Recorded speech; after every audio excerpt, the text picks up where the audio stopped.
ఎగువ నుంచి నాగార్జున సాగర్ ప్రాజెక్టుకు భారీగా వరద నీరు వచ్చి చేరుతోంది. 26 క్రస్ట్ గేట్లు ఎత్తిన అధికారులు నీటిని దిగువకు విడుదల చేస్తున్నారు. ప్రాజెక్టుకు ఇన్ఫ్లో అవుట్ఫ్లో 3,12,064 క్యూసెక్కులుగా కొనసాగుతోంది. ప్రస్తుత నీటి మట్టం 587.20 అడుగులకు చేరగా 305.62 టీఎంసీల నీరు నిల్వ ఉంది. ప్రధాన జల విద్యుత్ కేంద్రంలో పూర్తి స్థాయిలో విద్యుత్ ఉత్పత్తి కొనసాగుతోంది.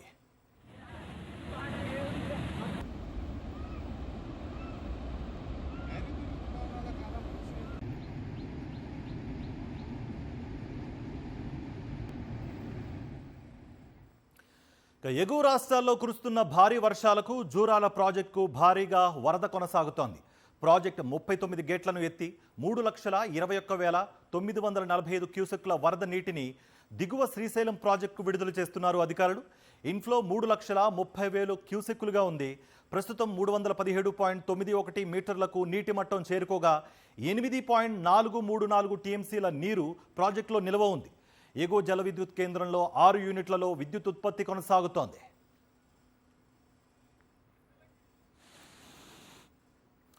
భద్రాచలం వద్ద గోదావరి నీటి మట్టం పెరుగుతోంది.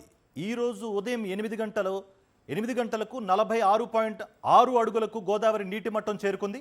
మొదటి ప్రమాద హెచ్చరిక కొనసాగుతోంది. ప్రస్తుతం 48 అడుగులకు చేరితే రెండో ప్రమాద హెచ్చరిక జారీ చేయనున్నారు అధికారులు.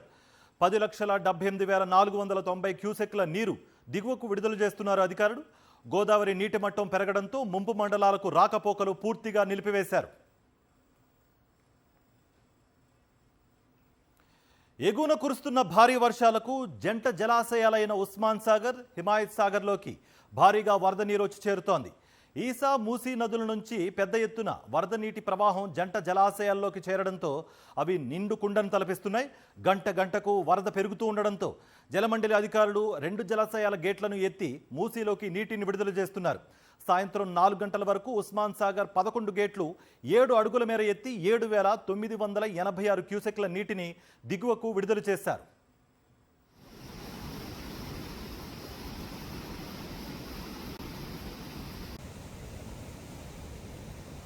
పెద్దపల్లి జిల్లా రామగుండం పారిశ్రామిక ప్రాంతంలో 4 రోజుల నుంచి ఏకధాటిగా వర్షాలు పడుతున్నాయి.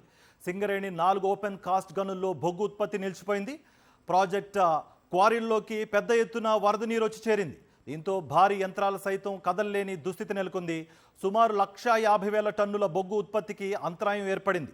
వర్షాల కారణంగా బొగ్గు రవాణా కూడా స్తంభించిపోయింది.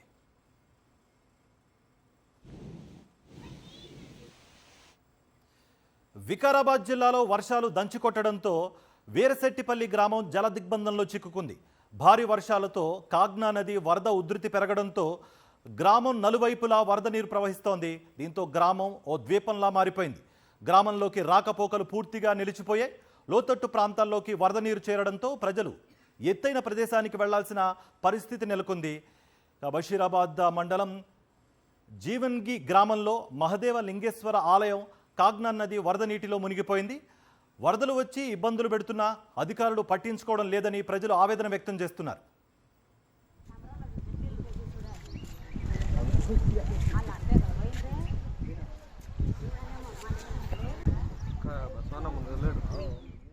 వికారాబాద్ జిల్లాలో భారీగా కురుస్తున్న వర్షాలకు వరదలు వచ్చాయి.